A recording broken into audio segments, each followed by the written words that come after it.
Está aberta mais uma sessão dos Radicais Livres, segunda série, Jaime Garapinto e Pedro Tadeu com Rui Pego, sejam muito bem-vindos.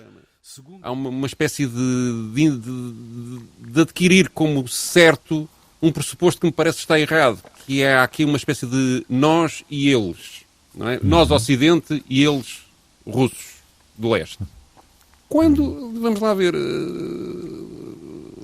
a Rússia é muito Ocidente, quer dizer, muito parte da nossa cultura vem de lá, não é?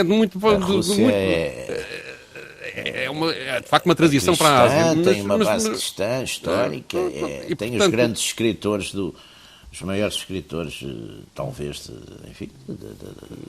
da literatura ocidental, sim. São do cânone ocidental, grande parte deles, há uma grande parte deles russos, em todas portanto, esta divisão do nós e ele. Tudo isso, e os russos, sobretudo, foram sempre uma espécie de baluarte contra o Oriente, curiosamente, e contra aquilo que está bem que historicamente eram os inimigos da Europa, os turcos. Portanto, isso, agora esta... Dá aqui até, digamos, um certo toque de xenófobo nesta divisão Ocidente e Leste, olhando para aquilo que inquina toda a discussão, para além depois de uma aparente mistura ideológica, como se aquilo completa. Ainda fosse o comunismo, que não existe. Portanto, estamos aqui a falar de sistemas que economicamente são semelhantes, são interdependentes, sim. E o que há uma luta, é uma luta que tem são outras razões. E têm todas as mesmas doenças de corrupção, para o bem e para o mal. Para o bem e para o mal, não é? E, para o bem e para o mal. Digamos, esta coisa de tentar justificar tudo isto como uma espécie de choque de civilizações é completamente absurdo, e eu penso que grande parte da discussão sobre este assunto está inquinada por causa disso. E está também. E depois há uma dualidade de critérios na análise que tem feito em relação a isto que me parece muito preocupante, não é? Parece muito preocupante.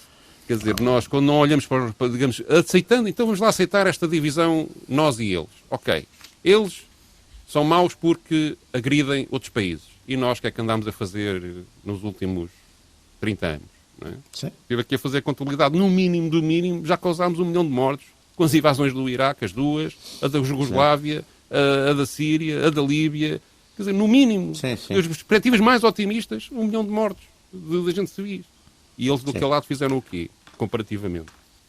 Nós, não é? Nós aqui do Ocidente, então, somos a favor da liberdade de expressão, não é?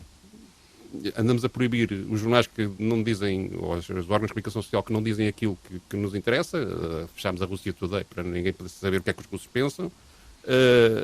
Durante a pandemia andámos a proibir as pessoas que criticavam o processo de vacinação, ou que tinham dúvidas, ou que os negacionistas tratados abaixo de cão.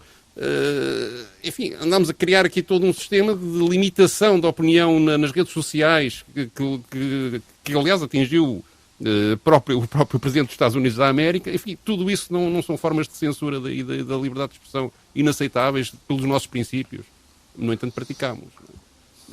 Portanto, os russos envenenam os opositores que estão no estrangeiro. Nós andámos a matar dirigentes militares no Irão.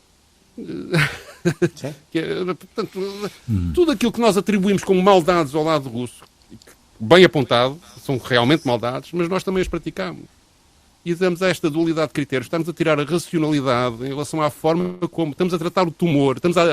Descobrimos o tumor, é o Sr. Putin, ok, mas não estamos a tratar o cancro, não é? Estamos simplesmente virados para abater o Sr. Putin, sem tratar das razões que levam a que este tipo de tumores apareça. E é isso que me parece que está a acontecer e que é muito preocupante para a humanidade. Mas esta narrativa que se instalou de isolamento da Rússia é uma ideia perigosa, não é? Esta exclusão não pode introduzir alguma irracionalidade do lado de Moscou? Introduziu já, e como nós somos nós portugueses, agora estou a falar de nós portugueses, nós somos temos uma cultura é o circunstancialmente correto, já aqui não é bem o politicamente correto, é o circunstancialmente correto. E o circunstancialmente correto agora é exatamente até por uma coisa que é interessante, porque no fundo, como ninguém quer ir, ainda bem que ninguém quer, porque ninguém quer uma guerra nuclear. E as pessoas têm a noção que, da forma que as coisas estão, o líder russo, se for encurralado, pode de facto escalar. Ninguém sabe, quer dizer, não se sabe. Também havia, nós falamos aqui várias vezes, também não pensávamos que que fosse mesmo invadir, não é? Fazia-se análise, não, vai ficar ali, vai fechar ali um estado tampão com o Donbass, mas invadiu. Ora bem, todas essas coisas e a forma bastante tornam isto ainda mais irracional, porque é evidente que a forma de compensação, como esta gente também ninguém quer, essa gente e nós, não queremos uma guerra nuclear, quer dizer, não queremos amanhã ter as nossas cidades arrasadas por mísseis, quer dizer, não queremos um super Hiroshima em cima da nossa cabeça. Como não queremos, a consciência dói-nos, portanto, já aconteceu isso outras vezes na história. Em 56, com a Hungria, foi uma coisa relativamente paralela, não era a mesma coisa, porque envolvia fatores ideológicos, as coisas não estão em jogo, mas como as pessoas no fundo não sabem que não vão fazer isso e não querem fazer isso, compensam com coisas perfeitamente histéricas, quer dizer, e fazem uma coisa que, enfim, que se está a ver, que é quem não é assim é mau, é mal formado. Sim, está do lado deles, um bandido. Não, mas depois é muito curioso. Passa a ser uma pessoa, desumanizam a pessoa. Desumanizam, é Unmensch, aquela coisa que os nazis, que agora vieram todos à baila também. Os nazis, era aquela coisa que os nazis, a expressão Unmensch, não é? Não humano, portanto, a gente primeiro. E os americanos fizeram isso para os japoneses durante a guerra, quer dizer, é dizer estes tipos não são deste mundo, são os seres diabólicos. E dá-se outra coisa também muito interessante no próprio discurso dos principais adversários neste momento, que são a Rússia de Putin e a Ucrânia de Zelensky. O que é que se passa, que também é muito curioso? O Putin diz que invade, que é para desnazificar os nazis e os drogados, não é? E a desmilitarizar.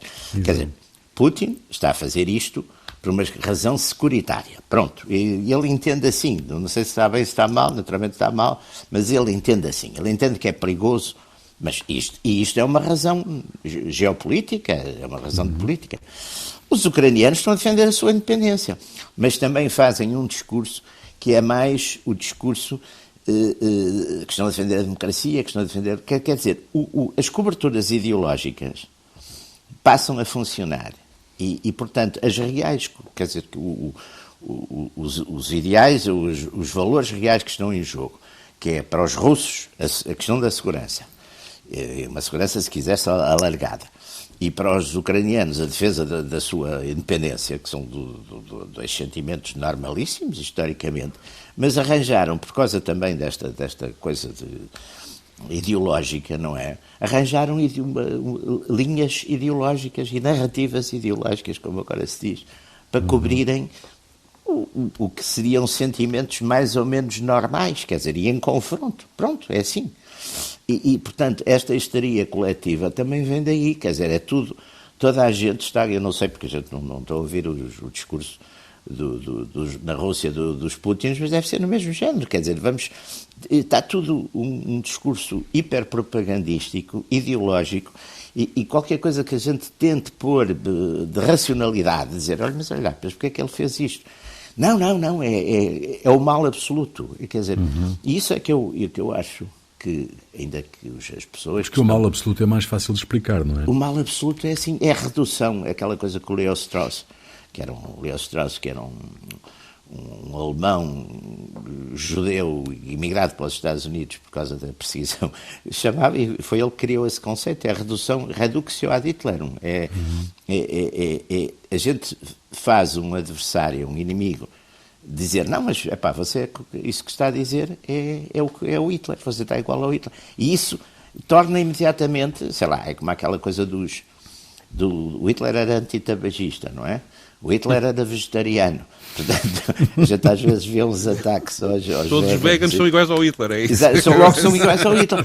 Quer dizer, estas coisas quer dizer, isto entrou de tal maneira já no raciocínio, é que não é o problema, isto não é dos básicos da rua, é uma grande quantidade dos comentários, já não falo de redes sociais. Por acaso tem havido um contraste engraçado, que é os nossos militares que têm aparecido na televisão. Muito bem. São as pessoas, os nossos militares têm sido, nesse aspecto, uma exceção honrosíssima, porque falam de coisas concretas, dizem coisas, por exemplo, incitar a população civil a fazer coquetéis Molotov para atirar a tanques. Os tanques não são, quer dizer, os última vez que coquetéis Molotov... Isso é transformar Molotov, os civis em escudos, sem eles terem consciência disso. Mas a última vez que coquetéis Molotov devem ter servido para tanques foi durante a Guerra Civil de Espanha, que eu saiba, e eram coquetéis usados por tipos da Legião, do Tércio, altamente, que atiravam o coquetel para aquela aberturinha que havia no topo da viatura. Mas isso é preciso ser um artista, quer dizer, não, e hoje em dia isso não jogador de basquetebol, normalmente as coisas estão fechadas, portanto, tudo isso, quer dizer, e os militares, por acaso, nisso têm chamado a atenção para isso. Têm a noção do custo que tudo isto vai ter. Exatamente. Do custo humano. Depois a histeria coletiva, ele só me lembra o Armemo-nos e Id, quer dizer, pronto, quer dizer, toda esta gente está disposta a morrer até o último ucraniano pela coisa, quer dizer, tudo... Há um desaparecer de mínimos de racionalidade.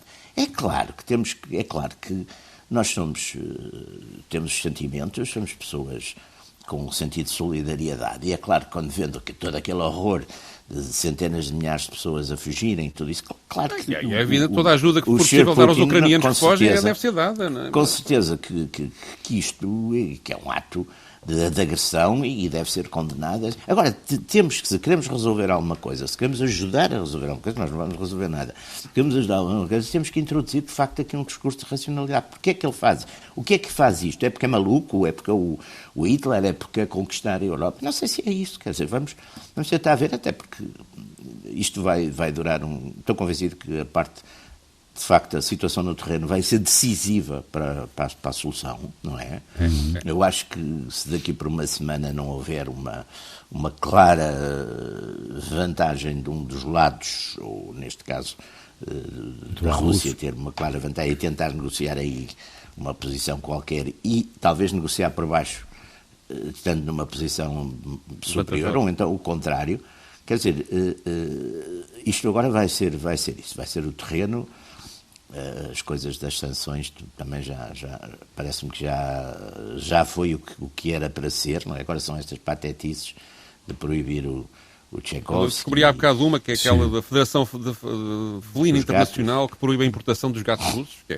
Sim, houve uma universidade, por exemplo, houve uma universidade italiana, Bicocca, a Universidade de Bicocca em Milão, que proibiu uns cursos, umas conferências sobre o Dostoiévski, que ainda por cima, coitado de Dostoiévski, começou por estar a ser perseguido lá no tempo de Nicolau I, esteve lá na Sibéria, mas proibiram, depois devem ter visto a imbecilidade que era. Mas isso tem a ver com o que estava a dizer, que as pessoas sentem uma necessidade de manifestar uma solidariedade qualquer, mesmo que seja completamente pueril e inútil, mas retiram ao processo a racionalidade e, portanto, acabam de fazer uma coisa ridícula que eu acho que até se vira contra a própria intenção das pessoas, não é? Portanto, é lamentável. Mas começa a entrar em territórios complicados, não é? Este começa a ser uma censura, cultural não é? à Rússia começa a ser um absurdo, porque começa a entrar justamente nessa fronteira da censura, não é? Não, e de traição à própria cultura ocidental. Quer dizer, há de facto algum símbolo maior da cultura ocidental que o Dostoiévski, há muito pouco. Sim, exatamente. Quer dizer, há muito falamos pouco, dele aqui há tempos e é de facto... Não, e é de facto um grande escritor russo, aliás, está bem... Mas acho que a universidade já ele, por exemplo, interveio quando foi aquela questão isso é muito interessante, vem no diário dele, que foi publicado, que eu tenho, por acaso, isso chama-se Jornal do Diário de um Escritor. E ele, por exemplo, ele censura altamente os ocidentais, os ingleses e os franceses, por se terem aliado à Turquia, eles cristãos, não é, contra a Rússia, que também estava ali a defender os questões do Oriente na Guerra da Crimeia. Aliás, o Tolstói, por exemplo, o Tolstói era tenente na Guerra da Crimeia, era tenente de artilharia, também escreveu umas crónicas de Sebastopol interessantíssimas, quer dizer, toda esta gente e era viveu pacifista. muito, sim, o Tolstói depois era um pacifista, exatamente, embora fosse um bocadinho como acontece de Ségur, que o mundo dele era os aristocratas e os camponeses, não havia classe média. É verdade. Mas fazia descrições de batalhas como ninguém. Não havia, e as batalhas ele viveu de facto, o cerco de Sebastopol, e pronto, mas tinha aquela coisa que é muito enfim, e é curioso que você deve conhecer, há textos, até acho muito interessantes, do Lenin sobre o Tolstói, não é? Muito interessante. Que ele, por um lado, enfim, presta-lhe homenagem como escritor e até como crítico social, digamos assim, mas depois fica um bocado... Quer dizer, este aristocrata e tal, mas ele depois, no fim, nunca passou, claro, é o Tolstói. Mas de facto, quer dizer, essa desumanização de facto de uma grande cultura, não é? E fazer essa confusão como se eles tivessem uma coisa a ver. Quer dizer, e facto... Deixa-me só pôr aqui um intervalo. Isto que está a dizer, e que eu também subscrevo, não quer dizer que não haja uma enorme simpatia da nossa parte em relação à situação dos ucranianos, nomeadamente as pessoas. Não, e eu, por exemplo, eu admiro imenso a resistência nacional dos ucranianos, quer dizer, não sou ucraniano, mas admiro, como não posso deixar de admirar, que eles estejam a bater-se e a defender a sua independência, claro que sim. Quer dizer, as pessoas não percebem nisto, querem sempre tomar partido. A gente só toma partido irracionalmente quando são, sei lá, isso aí sou como eu diria como o Churchill, my country, right or wrong, mas é quando é o my country que está em jogo. Agora, quando são os países dos outros, a gente tem que ter alguma... Até porque a única maneira eu parece-me que a evolução estou de acordo com o Jaime também disse há bocadinho, que a evolução da próxima semana ou das próximas 2 semanas da guerra é decisiva para depois isto poder ou não desembocar numa solução de paz. Mas vejo poucos dirigentes europeus, vejo muito preocupados em retaliar em relação à Rússia, e compreendo também uma boa parte das retaliações, não compreendo a escalada armamentista, que acho isso perigosíssimo, não é? Mas compreendo as sanções económicas, a tentativa de conter a Rússia neste momento, mas não vejo ninguém a trabalhar. Talvez o presidente francês, apesar de tudo, que ainda mantém umas pontes de conversa com Putin e tal, não é? Mas, quer dizer, parece que o cortar de diálogos com a Rússia de uma forma tão radical não pode dar nada de bom. Não pode. Não tentar construir o mínimo de trabalho para a paz não pode resultar bem. Não pode. Não, porque eu julgo que o que se está a passar... Esta guerra traz uma nova vida para a NATO. Completamente. Bem, para os negociantes de armas, são para já, o orçamento da Alemanha são mais 100 mil milhões, não é? Não, mais não. Passa a ser, acho que passou a ser. Há aqui uma coisa tem já uma encomenda rápida de 500 milhões de dólares, é bom, é bastante razoável. Há uma coisa aqui que eu gostava sobre a situação no terreno que me parece e que acho que é importante.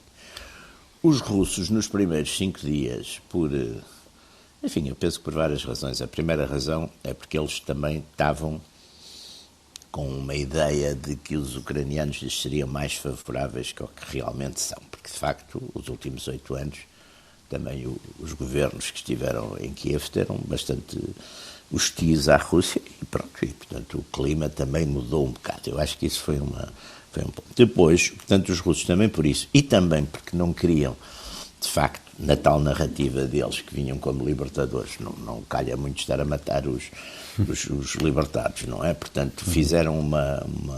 Agora, como as coisas estão a demorar, eu acho que eles agora, de há 2 dias para cá, começaram a escalar, digamos. Intensificaram, claro. Começaram a intensificar e começaram a ter... Por exemplo, eles estavam a fazer uma coisa que era aqueles tais grupos que se punham à frente e não sei o que, eles não ligavam muito, faziam a coisa com... Agora não, agora estão a ligar e estão a reagir. Portanto, há uma intensificar dos bombardeamentos. Dos meios, dos bombardeamentos. Não, se compararmos isto com a guerra do Iraque, a segunda, sim, eles também, os americanos demoraram ainda 3 semanas a chegar a Bagdá. Os americanos demoraram 3 semanas a tomar Bagdá. Inicialmente... E aí não havia grandes cautelas. Grande parte do caminho foi atravessar o deserto. Pois foi, exatamente. Portanto, isto é sempre muito mais difícil do que parece à partida. E foi unidade. Por outro lado, eu fiquei com a ideia, claro que isto é uma ideia de interpretação dos mapas de guerra que têm aparecido e das declarações que têm sido feitas, que a Rússia, no fundo, o que é que se preocupou no início? Ocupar as zonas russófonas, mais junto à fronteira, criar uma espécie de zona de tampão, de Donbass, perdão, uma zona que é, digamos, esta é a nossa fronteira. A ideia que me dá é que definir aquilo que eles acham que é território que deve ser ou independente ou russo, e depois ir a Kiev. Cortar os acessos por mar, não é? Isso também fizeram. Sim, e isso cá abaixo tem sido isso. Estão a fechar um bocado. Portanto, não pareceu que fosse uma operação de guerra por todo o território, de maneira nenhuma, mas guerra total. Não, houve aqui alguma primeira definição. Agora, acho que, de facto, como esse primeiro passo não está a resultar numa rendição ucraniana, ou sequer então, acho que vai haver uma escalada, obviamente, nomeadamente sobre Kiev. E vai demorar, não sei, quer dizer, também, mais que uma semana, a partir de agora, eu acho que depois isso começa a ser embaraçoso para o Presidente da Rússia, porque aí começa, de facto, eu penso que aí pode haver, mesmo na classe dirigente russa, estive a ver, neste momento ele tem, em princípio, mesmo o Parlamento, o Partido Comunista, que é o partido da oposição, fez uma coisa de apoio e enfim, portanto era o único partido da oposição, os outros apoiam todos o governo também, e portanto ele em princípio tem isso, a Igreja Ortodoxa também, lá os principais fizeram uns grandes discursos patrióticos e não sei o quê, portanto ele em princípio tem um bocado um certo... Sim, mas a opinião pública neste tipo de situações pode vir a virar. Agora, se corre mal... A história é sempre assim. Os militares e coisas normalmente revoltam-se quando começam a correr mal as guerras. Quer dizer, isso também... A gente... O golpe, sei lá, por exemplo, voltando sempre às comparações com o Hitler, o 20 de julho de 44 foi que aquilo estava já a correr bastante mal, quer dizer, quando estava a correr bem e a tomarem tudo, não se revoltaram, não é? Portanto, isso é clássico também. Portanto, é evidente que se isto começar a ter grandes dificuldades quer dizer, a guerra intensificar e começar de facto E há outra coisa, a gente não tem ideia aqui da força militar ucraniana, não é? Sempre são 200 mil homens e que ultimamente têm recebido orçamentos do PIB acima de 3,5%, 4% nos últimos 8, 9, 10 anos. E tem algumas unidades. E que têm preparação, e que têm unidades bem preparadas e que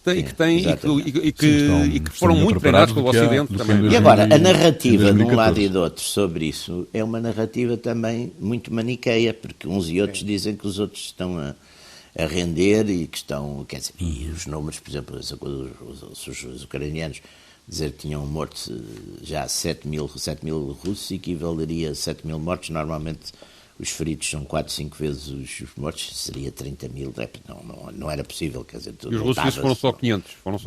Os russos dizem que foram 500, é mais, não sei. Mas como todos sabemos, a verdade é a primeira vítima da guerra, não é? Exatamente.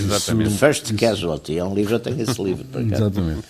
Bom, Pedro, tu trazes para esta emissão, escolheste um extrato de um depoimento do Andrew Cockburn, que é um editor em Washington.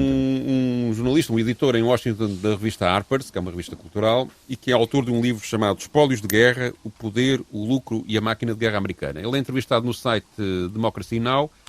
E a dada altura refere-se a uma coisa que nós aqui até já falámos, mas que ele até dá um ângulo um bocadinho mais, dá um alcance maior do que nós demos, que é estas sanções económicas que estamos a fazer à Rússia têm ricochete, ou seja, prejudicam também as economias europeias, mas não, e americanas.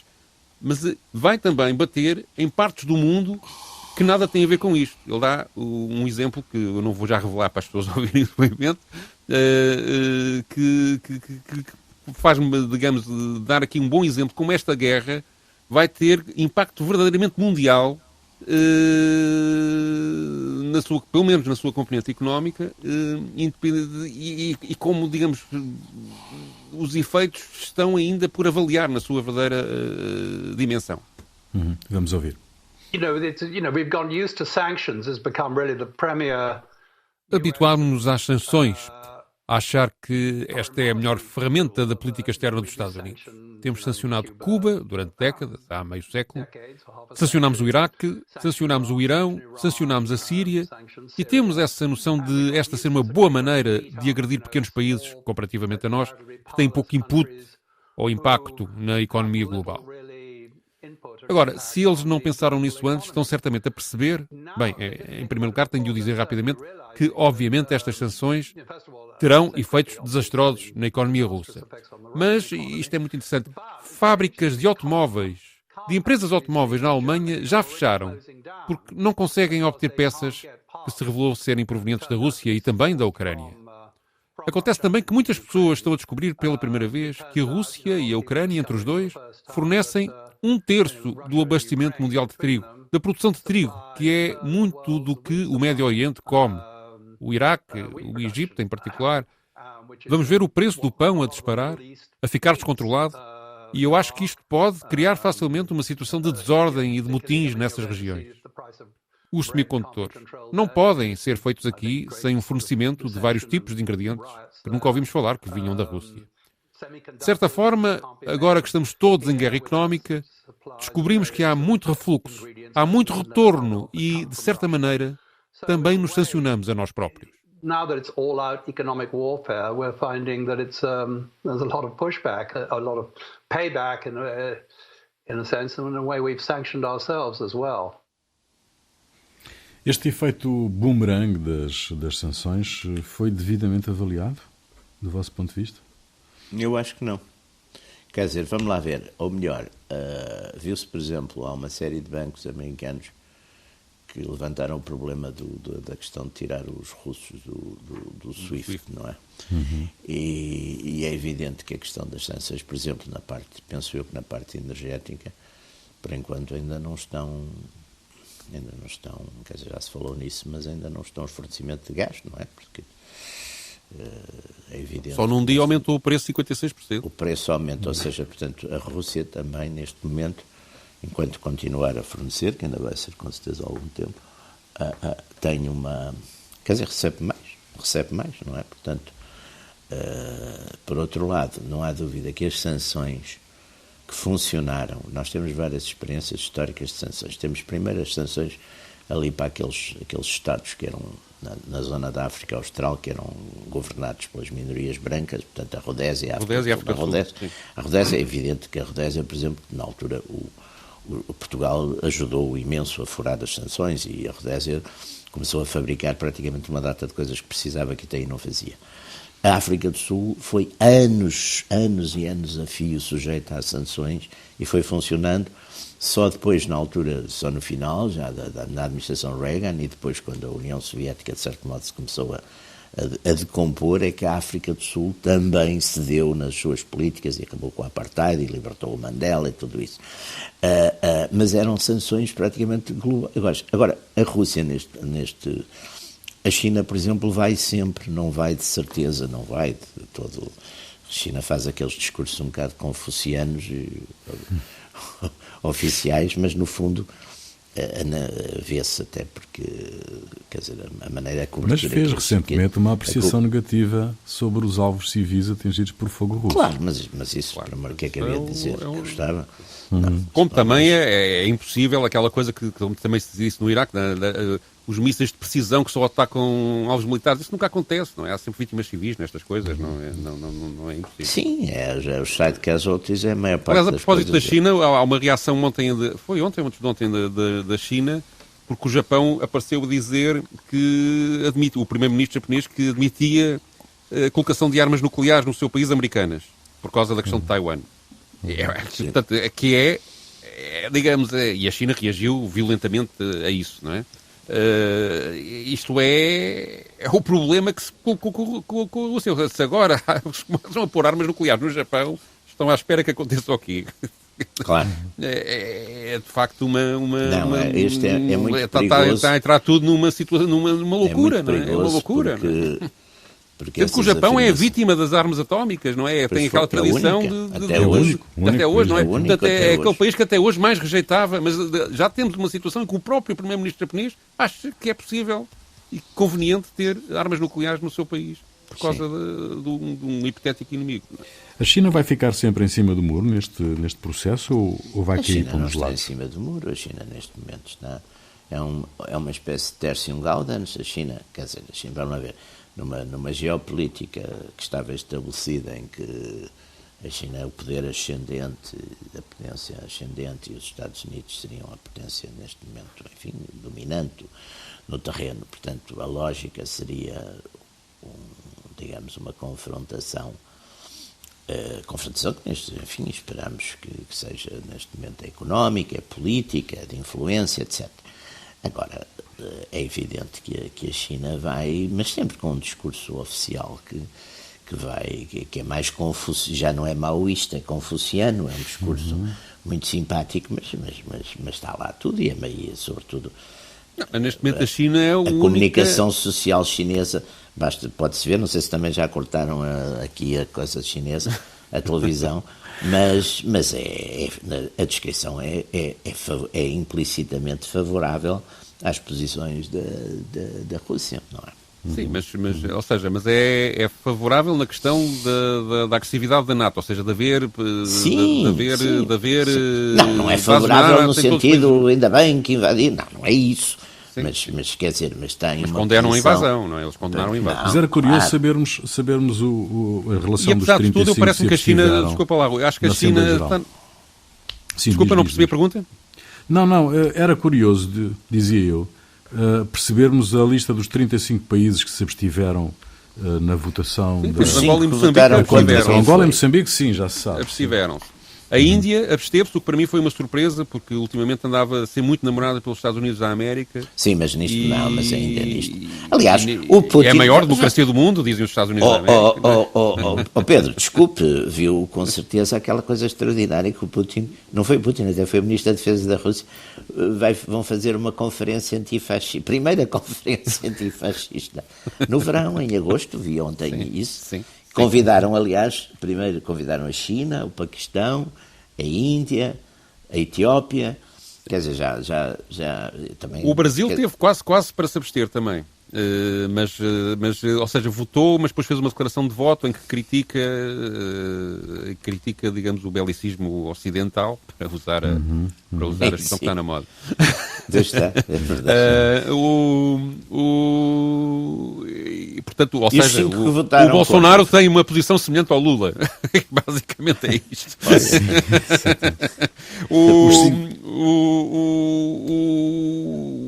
Depois houve os 5 países que votaram contra, mas são países pequeninos, é o Vietnã, a Eritreia.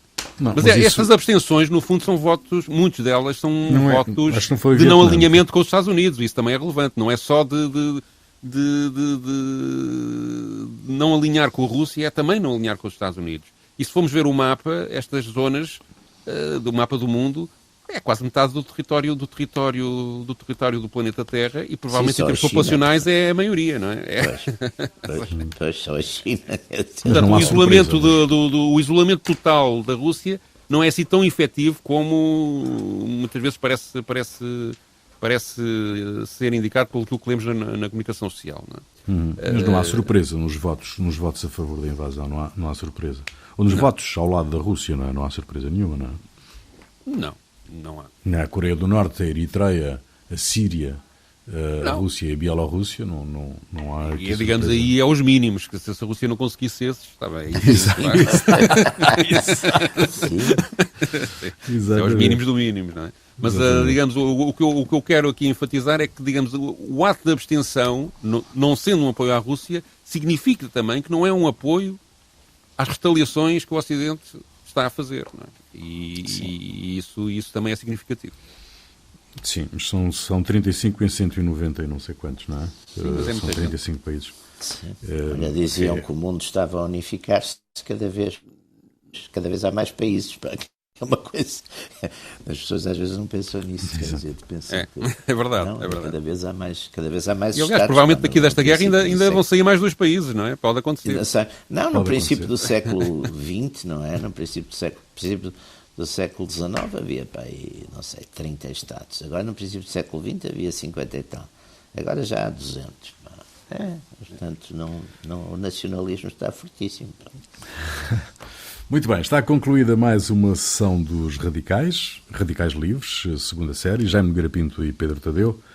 Pedro, que música que nos trazes hoje para o final desta emissão? Bem, na linha daquela do boicote cultural à Rússia, levado ao extremo ridículo, eu fiquei muito, muito impressionado. Foi a primeira notícia que vi deste estilo, quando a Orquestra Filarmónica de Zagreb, logo no dia 25 ou 26 de fevereiro, naquilo que eles entendiam ser um gesto de solidariedade para com a Ucrânia, cancelaram 2 concertos que tinham como programa a música de Tchaikovsky, que é um compositor russo do século XIX, que nem sequer viveu durante os bolcheviques, nem nada disso, e, portanto, completamente insuspeito de envolvimento político censurável pelo nosso olhar ocidental. Ele é um expoente da cultura russa, mas é também um património de toda a humanidade e, portanto, este tipo de proibições ou de cancelamento é um atentado à nossa própria cultura e é completamente insensato. E só falta agora, de facto, proibirem os escritores todos russos. Sim, os diretores de orquestra. Os diretores de orquestra e as músicas de lá, que são fantásticas. O Borodin, o Stravinsky, o Prokofiev, o Shostakovsky, quer dizer, é tudo assustador. Editei, por isso, um pequeno excerto do concerto número 1 para piano do Tchaikovsky, um excerto de 3 minutos e 20 segundos, mais ou menos, que é uma melodia que certamente todos conhecem, todos sabem trautear, para lembrar que, apesar de tudo, apesar desta guerra, do horror que ela tem, apesar das emoções que isto nos traz, temos de tentar não perder a racionalidade, porque só assim a gente consegue chegar mais rapidamente à paz. Muito bem, fica aí. Tchaikovsky, nós voltamos 2 a 8 dias. Até lá.